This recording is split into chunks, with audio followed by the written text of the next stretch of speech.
سب نے مفسرین نے اپنی اپنی بات لکھی۔ میرے استاد گرامی یہاں فرمایا کرتے تھے، بھائی اگر تو دنیا میں اپنے بیٹے کو دھوپ میں بیٹھا دیکھے تو تیرا دل پھٹ جاتا ہے، یہ دھوپ میں کیوں بیٹھا ہے؟ اس کو شرک سے بچا، شرک اکبر سے بھی بچا، اصغر سے بھی بچا، خفی اور جلی دونوں قسم کے شرک سے بچا۔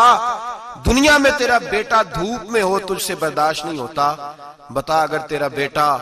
جہنم میں گیا تو تجھے کیسے برداشت ہوگا؟ آگ میں جلتا ہوا تجھے، اسے اللہ سے جوڑ دے، اسے رسول اللہ صلی اللہ علیہ وسلم کا غلام بنا دے۔ میرے نبی کریم سید عالم صلی اللہ علیہ وسلم نے فرمایا جب تیرا بیٹا 7 سال کا ہو جائے تو اسے مسجد لے کے جا، 3 سال تک لے کے جا مسجد، 10 سال کا نماز نہ پڑھے تو سزا دے، 3 سال تک خود اپنے ہاتھوں سے ٹریننگ دے، اسے مسجد لے جا، آداب مسجد بتا، اسے نماز سکھا، تو خود لے کر کے جا، بھیجنے کا نہیں کہا۔ فرمایا جب بچہ 7 سال کا ہو جائے تو اسے مسجد، بڑی محنت کرتے ہیں ہم بیٹے کو بنگلہ دینے کے لیے، بینک بیلنس دینے کے لیے، دن رات ایک کر دیتے ہیں، خدا را اسے نمازی بنانے کی بھی محنت کرو۔ حضرت بابا فرید الدین گنج شکر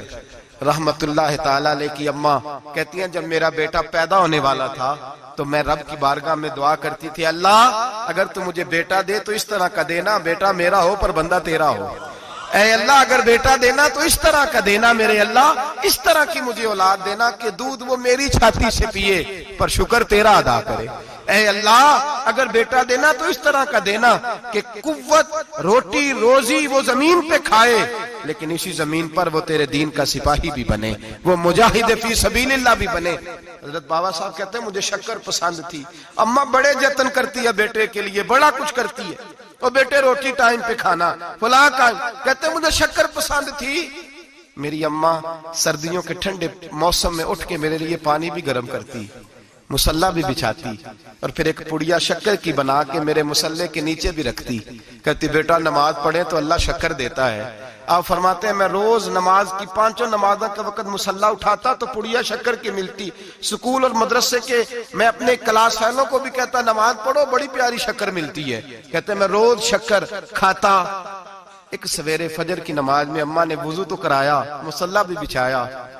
پر دیہات کی وہ سادی بی بی جس کا سارا کام بھی خلوص پہ مبنی تھا، جو آکسفورڈ سے پڑھی ہوئی تو نہیں تھی لیکن آداب ممتا اسے سارے آتے تھے، جو کسی یونیورسٹی کی سند یافتہ تو نہیں تھی لیکن بیٹے کے ساتھ کس طرح کا رویہ اختیار کرنا ہے یہ سارا اسے پتا تھا۔ کہتے ہیں سادی اماں نے سارے کام کیے لیکن شکر رکھنا بھول گئی۔ بابا صاحب کہتے ہیں میں نماز پڑھنے لگا تو ماں نے یہ بھی بتایا تھا کہ نمازی کے آگے سے نہیں گزرتے، نمازی کے آگے نہیں ہوتے۔ اب اماں کہتی ہے میں مجبور ہوں، درس بھی میں نے دیا ہے، بھول گئی ہوں، اب شکر رکھنے جاؤں گی تو پردہ کھل جائے گا۔ ایک کونے میں لگ کے ماں روئی، بیٹے کی شفا کے لیے نہیں، بیٹے کی نوکری کے لیے نہیں، بیٹے کے اچھے مستقبل کے لیے نہیں، ماں روئی، آنسو بہے تو کہتی کیا ہے، اے اللہ میں اسے اپنے آگے جھکانے کو جتن تھوڑی کرتی تھی، تیرا بنانے کا جتن کرتی تھی، اے اللہ مہربانی فرما میری پردے داری کر، اگر راز کھل گیا تو میرا فرید نماز نہ چھوڑ جائے۔ بابا صاحب کہتے ہیں اماں تڑپتی رہی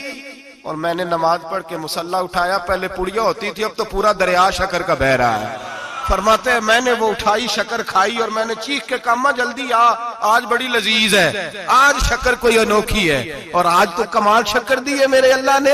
ایک پڑیا کی جگہ پورا دریا بہ رہا ہے۔ بابا صاحب رحمت اللہ علیہ فرماتے ہیں میری اماں آئی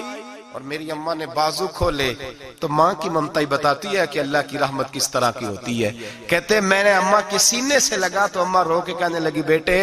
پہلے میں شکر دیتی تھی، آج شکر بنانے والے نے شکر عطا فرمائی ہے۔ ساری زندگی پیشانی سے سجدے کا نور نہیں گیا، ساری زندگی وہ لذت عبادت نہیں گئی، اس لیے کہ استاد نے ڈنڈے سے نمازی نہیں بنایا تھا، اس لیے کہ پیر صاحب نے یہ کہہ کہ نمازی نہیں بنایا تھا کہ نماز پڑھو گے تو روٹی میں برکت ہو جائے گی، اس لیے کہ اللہ